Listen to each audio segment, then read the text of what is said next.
नमस्कार दोस्तों, भाषा अध्ययन यूट्यूब चैनल पर एक बार फिर से आपका स्वागत है। जैसा कि आपको पता है, हम कर रहे हैं हिंदी साहित्य के इतिहास के महत्वपूर्ण प्रश्न, जिसमें हम प्राचीन काल और मध्यकाल को कर रहे हैं। प्राचीन और मध्यकाल के प्रश्न हम आज भी करने वाले हैं। इससे पहले 50 प्रश्न मैं करा चुकी हूँ, उनका लिंक मैंने डिस्क्रिप्शन में डाल दिया है, आप वहाँ से जाके उन्हें देख सकते हैं। काफ़ी अच्छे प्रश्न हैं। आज हम आगे करेंगे 25 और तो चलिए शुरू करते हैं आज के प्रश्नों की श्रृंखला को। अगर आप चैनल पर नए आए हैं तो चैनल को सब्सक्राइब जरूर कर लीजिएगा और वीडियो में अंत तक बने रहिएगा। और अगर वीडियो आपको पसंद आए, क्वेश्चंस आपको अच्छे लगे तो वीडियो को भी लाइक कर दीजिएगा। तो देखिए, पहला प्रश्न देखते हैं। बीजक किसकी रचना है? और हमारे विकल्प हैं सूरदास, कबीरदास, सुंदरदास या फिर तुलसीदास। तो बीजक किसकी रचना है? बीजक है कबीरदास जी की रचना है, क्योंकि बीजक में कबीरदास जी के दोहे जो है संकलित किए गए हैं। ठीक है, आगे चलते हैं।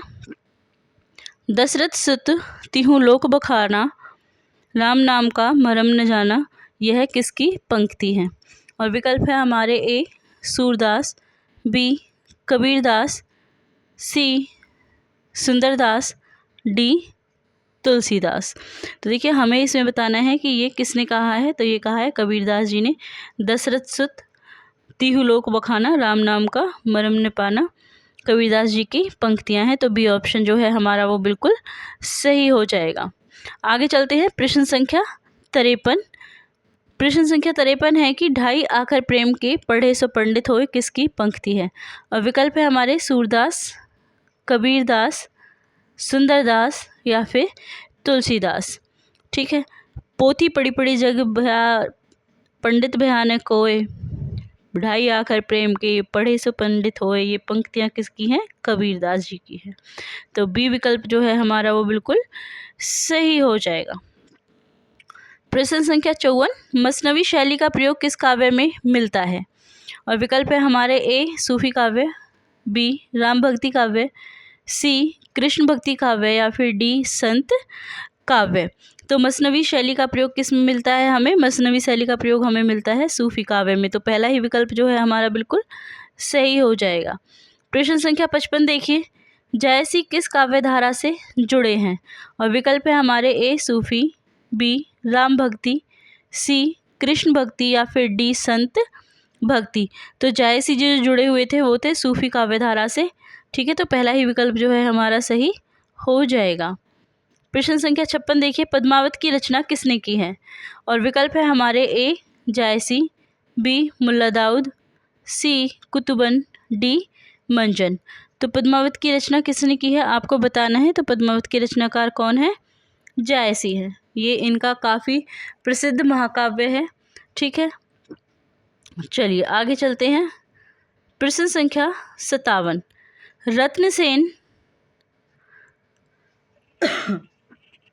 रत्नसेन किस काव्य का पात्र है? और विकल्प है हमारे मधुमालती, कहावत, पद्मावत या फिर दुर्गावती। तो रत्नसेन जो थे सिंगल देव के राजा थे, और वो कौन सी कहानी में है, कौन से काव्य में है? तो वो पद्मावत में है। ठीक है, सी विकल्प जो है हमारा बिल्कुल सही हो जाएगा। प्रश्न संख्या 58। नागमती विरह किस काव्य में है? और विकल्प है हमारे मधुमालती, कहावत, पद्मावत और दुर्गावती। तो देखिए, नागमती विरह किस काव्य की जो है विशेषता है, किस काव्य में किया गया है नागमती का विरह? पद्मावत में। नागमती कौन थी? जो राजा रत्न सिंह थे उनकी पहली पत्नी थी। ठीक है, आगे चलते हैं। प्रश्न संख्या 59। चंदायन किसकी रचना है? जायसी, मुल्ला दाऊद, कुतुबन या फिर मंझन। तो किसकी रचना है चंदायन? मुल्ला दाऊद की रचना है। काफ़ी प्रसिद्ध कृति है, कई बार परीक्षा में पूछी जा चुकी है। प्रश्न संख्या 60 देखिए। मधुमालती किसकी रचना है? और विकल्प है हमारे जायसी, मुल्ला दाऊद, कुतुबन या फिर मंजन। तो मधुमालती किसकी रचना है? मंजन की रचना है। विकल्प डी जो है वो हमारा बिल्कुल सही हो जाएगा। प्रश्न संख्या 61 देखिए। मृगावती किसकी रचना है? और विकल्प है हमारे जायसी, मुल्ला दाऊद, कुतुबन या फिर मंजन। तो मृगावती किसने लिखी है? मृगावती लिखी है कुतुबन ने। इन रचनाओं से एक ना एक क्वेश्चन जरूर बनता है, चाहे आप किसी भी परीक्षा में बैठे हो। अगर आपके विषय में हिंदी साहित्य आता है तो हिंदी साहित्य में एक प्रश्न यहाँ से ज़रूर आता है। ठीक है, प्रश्न संख्या 62 देखिए, सूरदास के गुरु कौन थे? विकल्प है हमारे ए रामानंद, बी रामानुज, सी वल्लभाचार्य, डी शंकराचार्य। तो सूरदास के गुरु कौन थे? वल्लभाचार्य जी जो थे वो सूरदास के गुरु माने जाते हैं। तो सी ऑप्शन जो है वो हमारा बिल्कुल सही हो जाएगा। प्रश्न संख्या 63 देखिए, पुष्टि मार्ग के आचार्य कौन हैं? रामानंद, रामानुज, वल्लभाचार्य या फिर शंकराचार्य। तो पुष्टि मार्ग के आचार्य कौन है? वल्लभाचार्य है, और वल्लभाचार्य जी सूरदास के भी गुरु थे। और पुष्टि मार्ग का जहाज किसे कहा जाता है? सूरदास को कहा जाता है। ठीक है,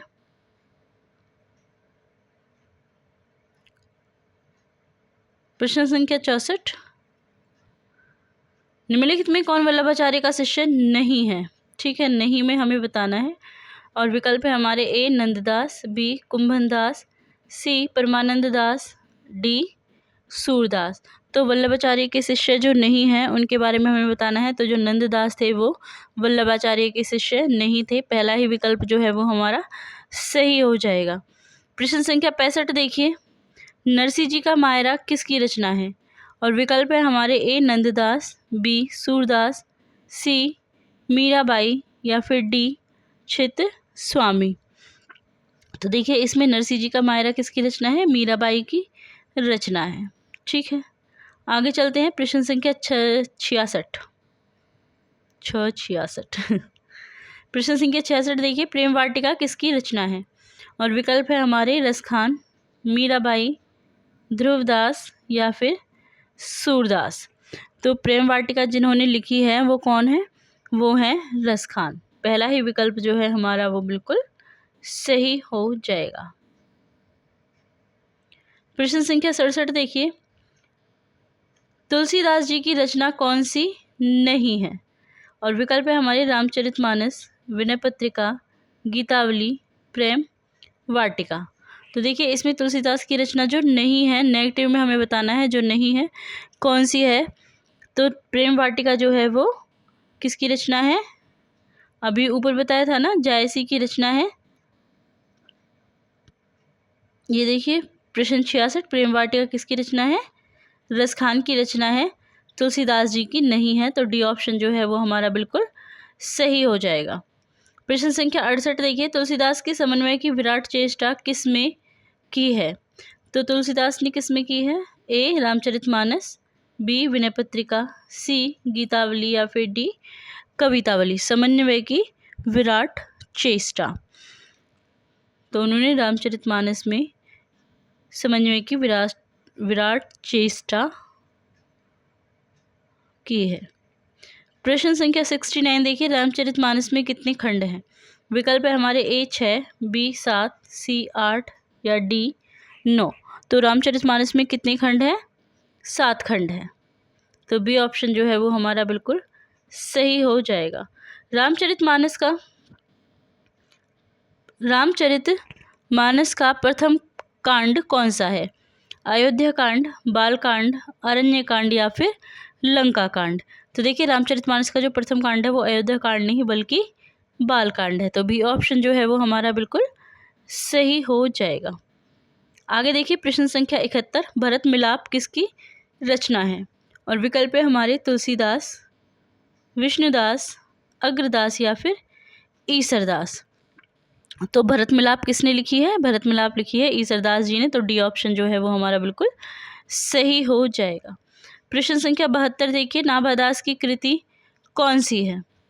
रामचंद्रिका, भगतमाल, रामरासो या फिर रामायण। तो भगतमाल जी ने कौन सी लिखी है? भगतमाल जी ने, नाभादास ने भगतमाल लिखी है। तो बी ऑप्शन जो है हमारा सही हो जाएगा। माफ़ कीजिएगा,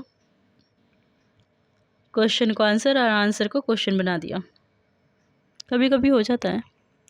प्रश्न संख्या 73 देखिए, केशवदास की कृति कौन सी है? और विकल्प है हमारे रामचंद्रिका, भक्तमाल, रामरासो या फिर रामायण। तो केशवदास की अगर हमें कृति बतानी है तो कौन सी है, पहला ही विकल्प जो है सही हो जाएगा। रामचंद्रिका केशवदास जी की काफ़ी प्रसिद्ध कृति है, तो पहला विकल्प हमारा सही जवाब होगा। आगे है प्रश्न संख्या 74, बिहारी किस धारा के कवि हैं? और विकल्प है हमारे रीतिबद्ध, रीति सिद्ध, रीति मुक्त या फिर तीनों ही नहीं। तो बिहारी जी कौन सी जो हैं धारा से आते हैं वो हमें बताना है। तो बिहारी जी रीति सिद्ध धारा के कवि हैं। और बिहारी जी की अगर रचना की बात की जाए तो बिहारी सतसई, बिहारी सतसई उन्होंने एक ही रचना लिखी है और एक ही रचना उनकी जो है कीर्ति का आधार है। ठीक है, आगे चलते हैं। आज का अंतिम प्रश्न, घनानंद किस धारा के कवि हैं?